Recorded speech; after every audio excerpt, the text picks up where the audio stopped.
merci de nous rejoindre pour ce webinaire. Alors, je me présente brièvement. Je m'appelle Alexandre David, je suis président et fondateur de Pechrome. Pechrome, le compte pro Made in France, qui est allié des entrepreneurs au quotidien. Pechrome, c'est quoi? C'est un compte professionnel, un IBAN français, une capacité à réaliser des virements et des prélèvements. À chaque compte est associée une carte de paiement, la capacité de gérer ses notes de frais. Et puis, la priorité pour un entrepreneur, c'est évidemment de se faire payer. Et pour se faire payer, Pechrome dote les entrepreneurs d'une capacité de générer un lien de paiement et aussi de se faire payer en chargeant une facture et puis avoir une capacité en fait d'aller se faire payer en prélèvement direct du compte de son client. Voilà, une nouvelle fonctionnalité qui sera disponible d'ici quelques jours maintenant. Alors, pour être au meilleur service des entrepreneurs, nous avons aussi de très beaux partenariats et un partenariat sur des assurances avec EasyBlue. Et nous travaillons avec François-Xavier Combe, qui est fondateur d'EasyBlue. Et avec EasyBlue, nous pouvons proposer à nos clients entrepreneurs et à tout entrepreneur la responsabilité civile professionnelle. Nous pouvons leur proposer la protection juridique, mais aussi, évidemment, la mutuelle, santé et donc la protection du dirigeant. Voilà, donc François-Xavier, nous avons aussi aujourd'hui l'honneur de t'avoir avec nous et je te laisse la parole pour te présenter et puis présenter ce thème qui vraiment est d'actualité en ce début du mois d'octobre. Merci beaucoup François-Xavier. Merci beaucoup Alexandre. Donc oui, en quelques mots, EasyBlue, en fait, c'est voilà, l'assurance dédiée aux entrepreneurs. On est là pour libérer la charge mentale de chaque chef d'entreprise, chaque dirigeant. On sait très bien que le sujet de l'assurance, c'est un sujet qui est très opaque, qui est très compact, qui est très chronophage. Et nous, chez EasyBlue, notre job, c'est de vraiment vous faciliter et la compréhension et la protection de votre entreprise, parce qu'en fait, quand on y regarde bien, quand on monte son entreprise, on met toute sa vie. Donc, c'est vital d'être bien couvert, d'être bien assuré. Et puis, le sujet vraiment qui nous occupe aujourd'hui, la protection du dirigeant, c'est un vaste sujet qui, lui aussi, dans notre beau pays qui est la France, est très complexe et bon nombre d'entre vous, bon nombre d'entrepreneurs sont complètement perdus, ne savent pas quelle mutuelle prendre, quelles sont les grilles de lecture pour bien choisir et quels sont les choix qui sont possibles selon son statut. Donc moi, je vous propose de plonger sans jargon et de manière très simple et très concrète dans ce sujet-là, autour de la mutuelle quand on est entrepreneur. Et j'aurai le plaisir de répondre à ceux qui ont des questions tout en fin de séance. Après, vous pouvez interpeller au fur et à mesure. Je crois que c'est un peu le format qu'on a choisi, c'est d'être dans la spontanéité. Et puis, si j'oublie, Alexandre, on a aussi un lien spécial pour ceux qui nous regardent, que je mettrai dans le chat à la fin, pour que chacun puisse bénéficier d'un petit privilège. Du coup, je vais vous partager mon écran pour plonger dans ce vaste sujet. Alors, en attendant ce partage, j'ai mis dans le chat faut pas hésiter à poser des questions. Je sais qu'en général, c'est assez impressionnant, mais il ne faut pas hésiter et on est là aussi pour répondre à toute question. Donc, Alexandre, je te laisserai être monsieur loyal pour m'interpeller, parce que du coup, comme je vais projeter, je ne vais pas voir. Aucun problème. Alors, du coup, ce qu'on va regarder aujourd'hui, c'est finalement, on va se rendre compte que selon son statut social, selon le statut légal qu'on va avoir, et donc le statut social, eh bien, on va avoir des possibilités de se protéger, de protéger sa santé de manière différente. Et puis après, je vous expliquerai de manière très simple comment finalement, quels sont les grands points à regarder, examiner dans une mutuelle santé. Et puis, comme tu le disais très justement, on est à la meilleure saison pour faire ce comparatif et changer d'assureur si on trouve mieux. Et donc, je vous expliquerai ces quelques mécaniques. On commence par la chose qui est la plus importante, c'est que quand vous avez décidé de devenir indépendant, chef d'entreprise, eh bien, vous avez choisi un statut. En tout cas, vous avez choisi une forme juridique pour exercer votre activité. Aujourd'hui, on en dénombre 3 grandes pour notre sujet du jour. D'abord, c'est celui d'auto-entrepreneur, qui est par nature un régime de travailleurs non salariés. C'est le petit acronyme TNS. Et vous avez tous les autres travailleurs non salariés qui sont dans le régime Madelin, qui sont les gérants majoritaires de SARL, qui sont tous les professionnels libéraux, et ils sont très nombreux, les artisans, les commerçants. Et puis le dernier statut, c'est celui de dirigeant assigné salarié. Et ce statut-là, vous allez le retrouver pour les présidents de SASU, SAS, qui vont se servir d'une rémunération et qui donc vont être rattachés à la sécurité sociale. Pour bien expliquer le sujet dont on parle, la complémentaire santé en France, elle vient compléter la prise en charge de frais de santé. Et donc les frais de santé, c'est les médicaments, les frais d'hospitalisation éventuellement, les frais des professionnels de santé, donc les médecins et tous les soins qu'on peut être amené à rencontrer dans sa vie et qui sont pris en charge d'abord par le régime obligatoire. Donc le régime obligatoire, c'est bien son régime social. Quand on est salarié, on dépend de la sécurité sociale, de la Sécu, et quand on est travailleur indépendant, eh bien, on dépend de la sécurité sociale des indépendants. Voilà, je ne rentre pas dans les subtilités, certains métiers ont même des caisses dédiées, mais je ne veux pas introduire d'éléments de complexité à ce stade. Donc voilà, il faut bien avoir en tête qu'on a ces 3 grands régimes qui vont du coup déterminer eh bien, quel type de contrat je vais pouvoir prendre pour prendre en charge ma mutuelle santé, donc que vous trouverez aussi sous le nom de complémentaire santé. Comme son nom l'indique, elle vient compléter le régime obligatoire de votre régime social. Donc on va commencer par un statut qui est très en vogue, en fait, qui est le statut auto-entrepreneur, qui est pris par de très nombreux Français qui décident de se lancer dans l'aventure entrepreneuriale pour des raisons évidentes, parce que quand vous êtes auto-entrepreneur, les formalités de mobilisation de capital et de mise en place de la structure sont très simplifiées, donc c'est très rapide. Et puis, vous avez aussi toute une partie et des cotisations sociales et fiscales qui sont forfaitaires. Donc voilà, la loi a introduit dans ce régime-là quelque chose de très, très simple qui permet d'avoir, en deçà d'un certain seuil de chiffre d'affaires, voilà, un fonctionnement qui est souple. La conséquence, quand vous allez vouloir trouver une mutuelle santé, c'est que vous êtes bien dans la catégorie des travailleurs non salariés, mais néanmoins, vous n'allez pas pouvoir bénéficier de ce qu'on appelle la loi Madelin, qui est l'autre régime fiscal qui permet en fait de passer tout simplement ses cotisations mutuelles santé sur le compte de son entreprise et de le passer en charge. Donc, quel choix s'offre à vous quand vous êtes auto-entrepreneur? Eh bien, en fait, de manière très simple, vous allez pouvoir prendre une mutuelle individuelle que vous allez trouver un peu partout. Donc, voilà, mutuelle individuelle. Vous ne pourrez la payer avec votre compte d'auto-entrepreneur, mais néanmoins, comme vous êtes en forfait sur vos charges, ça n'y aura pas d'effet de bénéfice là-dessus. Et autre possibilité, puisque maintenant, depuis quelques années, la mutuelle d'entreprise est obligatoirement proposée par l'employeur, eh bien, parfois, beaucoup d'entrepreneurs se font protéger par la mutuelle de leur conjoint. Donc ça, c'est le premier statut, auto-entrepreneur, donc de manière assez simple. Le second statut dont j'ai parlé, qui est celui dit de la loi Madelin, donc qui concerne vraiment beaucoup de Français aussi, beaucoup d'indépendants, tout simplement, il est entré en vigueur en 1994, donc c'est la loi Madelin qui est un article du Code général des impôts qui dit qu'en réalité, vous allez avoir le droit, et là je vais faire une petite incartade du côté d'autres dispositifs de protection sociale, de mieux vous protéger, d'améliorer votre régime de protection.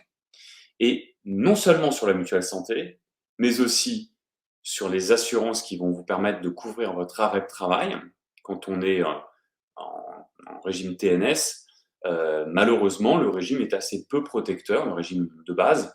Et donc, c'est aussi pour ça que le législateur a dit, eh bien, si les indépendants veulent investir dans une protection sociale, je veux dire, complémentaire, facultative, eh bien, on va leur donner un avantage, c'est qu'on va leur permettre de déduire les cotisations de leurs bénéfices imposables. Donc, vous voyez bien qu'à partir du moment où on a un business, on a une activité professionnelle qui génère évidemment du bénéfice, eh bien, on va avoir intérêt à utiliser ces différents dispositifs pour apporter du confort et une meilleure protection.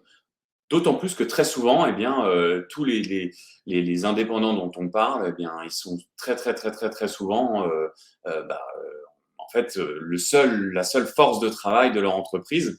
Et dans ces cas-là, vous imaginez bien que lorsque vous ne pouvez plus travailler, eh bien, il n'y a plus d'argent qui rentre. Le troisième pilier, c'est la retraite. Évidemment, c'est aussi pour se constituer une retraite complémentaire. Vous pouvez cotiser sur un contrat dit Madelin et ces cotisations viennent en déduction de votre bénéfice imposable. Et dernier point, c'est peu connu, mais il y a une garantie qui s'appelle chômage du dirigeant. Et c'est un contrat qui couvre la perte d'emploi. Si, par exemple, malheureusement, votre entreprise fait faillite, eh bien, si vous avez cotisé sur un contrat Madelin perte d'emploi, eh bien, vous serez protégé comme si vous aviez été affilié au chômage. Donc, c'était le deuxième régime. Et dans ces cas-là, vous allez choisir un contrat estampillé dit Madelin et une mutuelle santé. Et votre assureur mutuel vous donnera chaque fin d'année une attestation de déductibilité fiscale pour que la boucle soit bouclée. Le troisième et dernier statut qu'on identifie lorsqu'on est dirigeant, c'est le dirigeant assimilé salarié. Alors en fait, quand on est président d'une SA, SAS, SASU, en définitive, il n'y a pas forcément besoin d'un contrat de travail, mais la forme sociale de l'entreprise va déterminer que vous êtes mis dans la case assimilé salarié. Et même, d'ailleurs, si vous ne versez pas de salaire, en fait, c'est d'abord une affiliation, mais pour pouvoir bénéficier du coup d'une mutuelle collective, donc d'une mutuelle d'entreprise, donc ça qui est un environnement d'assurance mutuelle différent, qui est pas Madelin, eh bien, il faut que vous ayez un bulletin de salaire en tant que dirigeant, même si c'est une rémunération qui est au SMIC, qui est vraiment au minimum, il faut quand même que vous puissiez passer par cette case de cotisation pour que l'entreprise passe par le bulletin de salaire, vienne prendre en charge une partie, toute ou partie de la cotisation de votre contrat collectif. Petit rappel, en définitive, il y a quelques années, comme je disais tout à l'heure, la loi a changé et désormais, tous les employeurs doivent proposer une mutuelle d'entreprise à leurs salariés, une mutuelle santé, qui est dite collective. Vous l'entendrez sous le nom de collectif. Pourquoi? Parce qu'en fait, normalement, quand on est plusieurs dans une entreprise et qu'une mutuelle est en place, on doit tous adhérer ensemble à cette mutuelle. Donc, on est vraiment dans une notion de collectivité, de mutualisation de ce contrat-là. Néanmoins, pour rappel, si vous êtes seul dans l'entreprise, mais que vous êtes vraiment salarié avec un bulletin de salaire, vous pouvez mettre en place un contrat mutuel collectif et du coup, en faire bénéficier vous-même, mais aussi un conjoint, des enfants, des ayants droit, comme on dit dans le jargon, pour que vous puissiez protéger éventuellement la famille. Voilà les trois grands statuts et les conséquences avec cet aiguillage, vous l'avez bien compris, deux possibilités, soit les contrats individuels / loi Madelin, soit les contrats d'assurance collective. Maintenant, alors avant de savoir comment changer de mutuelle, on va revenir sur quelques grandes clés de lecture qui peuvent vous être utiles pour bien comprendre et bien choisir la mutuelle qui va vous convenir. En définitive, vous avez 4 grands postes de dépenses qui vont figurer principalement dans les contrats de mutuelle santé. Vous allez avoir d'abord le premier pack, entre guillemets, en tout cas le premier bloc de garantie qui va concerner l'hospitalisation. Et là, contrairement à ce qu'on peut imaginer, c'est très important d'avoir une mutuelle parce que des frais d'hospitalisation, ça peut coûter très cher quand on n'a pas de mutuelle. Et donc, bien choisir déjà au minimum un socle de protection sur l'hospitalisation. Encore une fois, selon votre situation personnelle, vous allez pouvoir muscler ces garanties. Et en tout cas, par exemple, vous allez pouvoir décider de prendre des options. Par exemple, moi, si j'ai des enfants qui ont moins de 12 ans, j'aimerais bien prendre sur l'hospitalisation une option lit d'accompagnant qui me permet à moi, en tant que parent, de bénéficier d'un lit si un de mes enfants est hospitalisé, etc. Donc, ça, c'est le premier bloc. Ensuite, vous avez les soins courants que vous connaissez tous.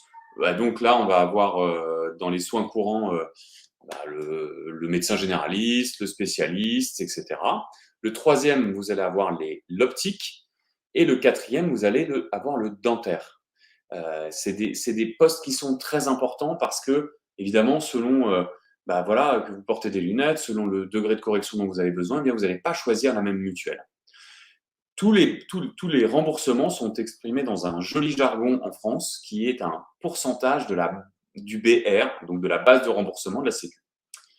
Pour prendre l'image globale, la sécurité sociale a toute une nomenclature qui répertorie tous les actes de médecine, un pansement, une paire de lunettes, une consultation chez un spécialiste, etc.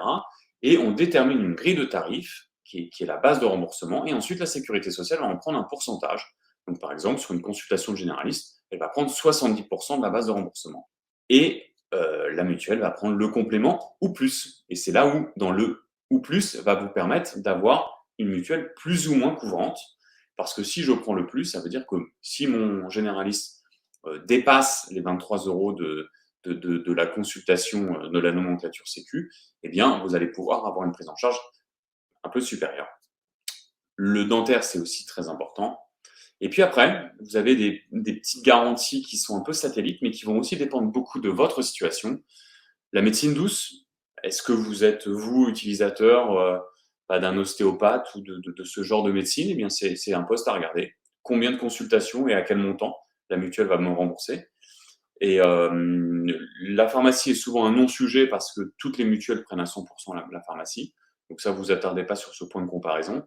Mais en revanche, regardez bien ces grands postes et surtout, faites bien le point sur vous, vos besoins et quels sont finalement, quel est le cahier des charges qui va vous concerner, vous, personnellement, ou votre famille. Une fois qu'on a déterminé voilà, ces éléments, eh bien, évidemment, on va se demander comment faire un tour du marché, comment comparer tout ça, et comment changer d'assureur. Parce que peut-être que vous avez trouvé une mutuelle voilà, qui va vous séduire chez EasyBlue, je ne doute pas, ou ailleurs.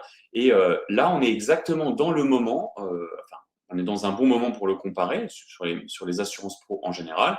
Et maintenant, depuis le 1er décembre 2020, en fait, on peut changer de mutuelle à tout moment, dès lors que la mutuelle a 1 an d'ancienneté, 1 an d'ancienneté chez l'assureur. Ensuite, vous avez un préavis d'1 mois.